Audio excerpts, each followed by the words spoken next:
In today's video, we're going to talk about the 5 common mistakes junior developers often make and how to avoid them. First up, not writing clean code.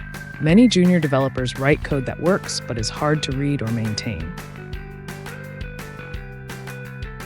Clean code is like leaving a clean desk. It's easier for you and others to work with later.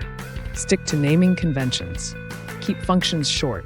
Next, we have struggling with asynchronous JavaScript. Many beginners struggle with promises, callbacks, and async await.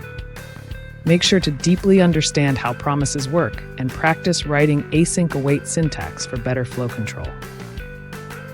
Another big one is over-engineering solutions. Junior developers often complicate things with unnecessary features. Focus on writing simple and straightforward code. If a problem can be solved simply, don't complicate it. Fourth on the list is neglecting version control. Many junior developers don't use Git properly. Learn Git basics early on. Commit often, use branches, and always pull before pushing changes. Last but not least, not testing code. Many juniors skip unit tests or rely too much on manual testing. Always write tests as part of your development process. Automated testing ensures your code works as expected. Conclusion. And that's it. Those are the 5